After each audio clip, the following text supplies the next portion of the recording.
Bismillahirrahmanirrahim. Assalamualaikum warahmatullahi wabarakatuh. Anak-anak kelas 12 yang saya sayangi, hari ini pertemuan pertama KBM Matematika Wajib kelas 12 gitu ya.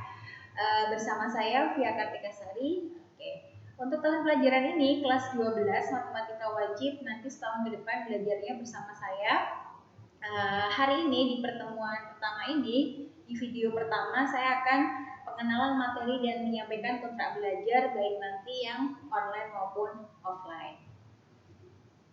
Untuk kelas 12, untuk angkatan ini sepertinya baru pertama kali belajar matematika bersama saya. Kelas 10-11 kemarin belum berkesempatan bertemu dengan saya, maka semoga pembelajaran matematika ke depan bersama saya kalian tetap bisa menikmati pelajarannya dengan baik. Nah, adapun materi kelas 12 selama 1 tahun itu ada 4 untuk matematika wajib. Yang pertama adalah dimensi 3, yang kedua adalah statistika, yang ketiga adalah aturan pencacahan, dan kemudian yang terakhir yaitu yang keempat adalah peluang.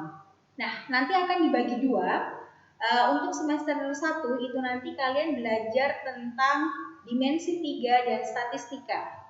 Kalau nanti waktunya masih sisa, kelas 12 biasanya dilanjutkan, berarti langsung ambil materi aturan pencacahan, dan baru nanti di semester keduanya kita sampaikan materi peluang. Nah, di sini dimensi 3 itu sebenarnya kalau dulu sebagai materi dasar sebelum belajar dimensi 3 kalian sudah mengenal yang namanya bangun datar dan bangun ruang di kelas 8 SMP kalau saya tidak salah mengingat ya. Kemudian statistika, apalagi statistika itu kalian sudah mendapatkannya waktu kelas 9. Jadi materi kelas 12 ini sebenarnya materi yang sudah pernah kalian pelajari sebelumnya. Tinggal nanti tambahan-tambahan materi di SMA ini. Oke. Nah, adapun kompetensi dasar untuk semester 1 antara lain adalah sebagai berikut. Nah, oke, saya menghilang sebentar, silahkan kalian baca kompetensi dasar yang ada di semester ini. Itu kaitannya sama dimensi 3 dan statistika. Untuk dimensi 3 nanti poinnya atau intinya adalah kalian akan belajar tentang apa itu jarak, apa itu sudut, jarak antar 2 titik, jarak titik ke garis, jarak titik ke bidang, begitu ya. Kalau sudut ya berarti nanti sudut antar 2 garis, sudut garis dan bidang, dan sudut antar bidang. Maka jelas ada materi prasyarat di dimensi 3, yaitu kalian harus belajar tentang atau mengingat kembali materi-materi bangun datar waktu di kelas SMP atau saat berada di kelas SMP. Seperti misalnya Pitagoras, itu sangat membantu nanti di dimensi 3. Dan juga kalau kaitannya sama sudut, itu nanti kalian akan terbantu ketika kalian sudah paham tentang yang namanya trigonometri yang sudah dipelajari waktu kelas 10-11. Nah, jadi intinya kelas 12 itu banyak materi yang secara tidak langsung nanti mengingat kembali materi kelas 10 dan kelas 11. Maka silakan kalau nanti misalnya ada sesuatu yang lupa materi kelas 10-11-nya, itu kesempatan kalian belajar kembali, dibuka kembali, sehingga apa yang dipelajari kelas 12 itu ada kaitannya dengan materi-materi sebelumnya. Nah, untuk statistika sendiri nanti ada ukuran pemusatan data dan ukuran penyebaran data. Nah, bedanya dengan SMP itu adalah dengan data yang akan diolah. Oke, next. Selanjutnya kita akan bahas tentang yang namanya kontrak belajar online. Kontrak belajar online itu yang pertama, semua siswa wajib hadir di Google Classroom. Bagaimana buktinya kalau kalian hadir di Classroom? Untuk kelas saya itu wajib memberikan komen di forum kelas. Nah, komentar itu isinya adalah menuliskan nama lengkap. Dimulai dari KBM matematika dimulai sampai 15 menit, maksimal 15 menit dari awal KBM. Nah, bagaimana jika kalian 15 menit berlalu kalian belum bisa bergabung?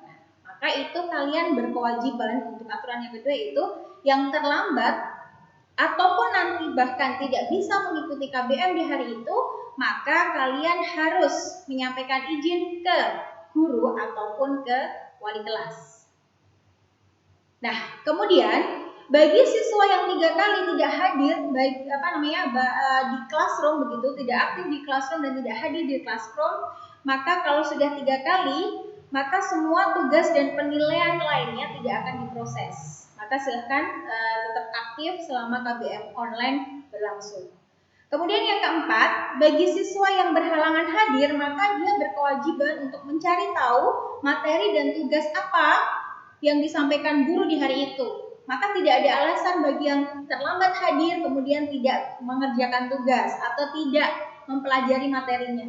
Setidaknya kalian tanya dulu materinya apa, bisa menanyakan ke temannya, kalau nanti tidak paham baru kemudian ditanyakan ke saya. Selanjutnya yang kelima,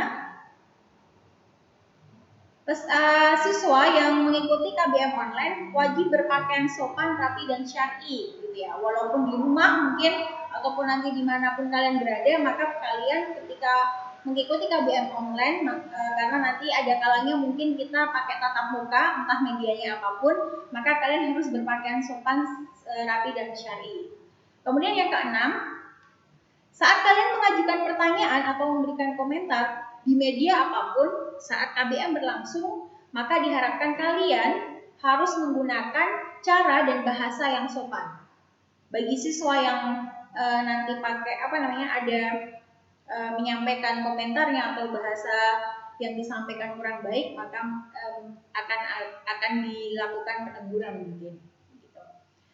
Terus untuk yang ketujuh, siswa wajib mengumpulkan tugas tepat waktu sesuai yang diberikan sesuai deadline yang diberikan oleh guru atau sesuai kesepakatan yang ada. Segala keterlambatan tentunya akan diberikan konsekuensi.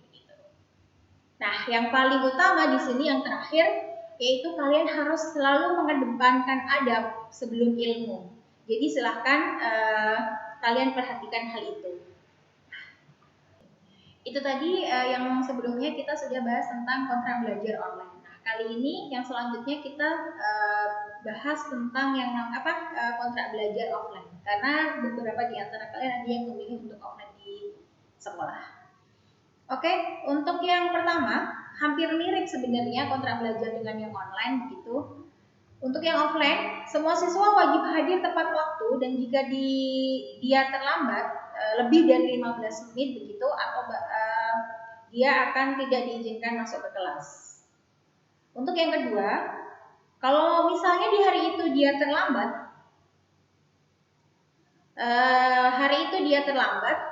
15 menit atau bahkan dia berhalangan hadir begitu, maka dia wajib untuk minta izin ke sekolah, dalam hal ini melalui guru piket, gitu ya.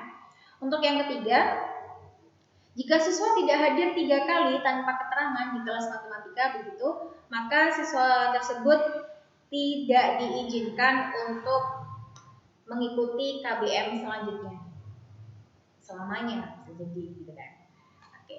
Terus yang keempat, siswa dilarang tidur, gitu ya. Siswa dilarang tidur saat KBM. Dan apabila saya sudah menegur kalian yang tidur dan ternyata kalian kembali tidur lagi bahkan tidak malah bangun begitu, maka kalian akan saya anggap alfa.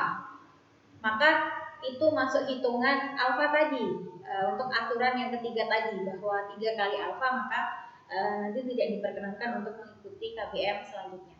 Next, untuk yang kelima. Yang kelima, bagi siswa yang berhalangan hadir wajib mencari tahu materi ataupun tugas yang diberikan oleh guru di hari itu. Melalui temannya boleh, melalui gurunya boleh gitu. Jadi silahkan kalian yang aktif untuk mencari tahu tugas maupun materi yang disampaikan di hari itu. Gitu. Yang keenam, siswa tentunya selama KBM offline wajib berseragam rapi dan beratribut lengkap. Jika tidak, maka nanti siap-siap berurusan dengan kesiswaan atau guru piket. Akan dibukakan buku pelanggarannya dan diperlihatkan skornya, dan itu akan diberikan kepada kalian yang melanggar. Untuk yang ketujuh, siswa wajib mengumpulkan tugas tepat waktu sesuai deadline yang diberikan oleh guru ataupun sesuai kesepakatan saat KBM berlangsung. Dan segala bentuk keterlambatan maupun tugas yang tidak dikerjakan, maka dia nanti akan mendapatkan sanksi atau konsekuensi yang diterima. Yang terakhir, yang paling penting seperti halnya di KBM online tadi adalah siswa tetap harus selalu mengedepankan adab sebelum ilmu. Nah, itu tadi materi kelas 12 selama 1 tahun yang saya sampaikan, dan KD semester 1, target kita adalah menyelesaikan KD semester 1 tadi, begitu ya. Dan kontrak belajar yang harus kita sepakati bersama, yang harus kita jalankan, harus kita pakai selama KBM berlangsung. Nah, saya kira untuk pertemuan hari ini cukup ini saja, pengenalan materi dan kontrak belajar.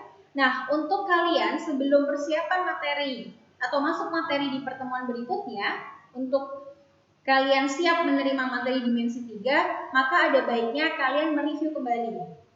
Salah satunya adalah aturan aturan Pitagoras, rumus-rumus Pitagoras gitu ya. Dan juga adalah sudut, yaitu materi trigonometri baik yang ada di kelas 10 maupun kelas 11. Setidaknya kalian mengingat-ingat kembali apa sih yang saya sudah pelajari di bagian itu. Karena itu nanti akan sangat membantu ketika kalian belajar tentang jarak pada dimensi 3 dan juga sudut pada dimensi 3. Oke, saya kira cukup sekian dari saya.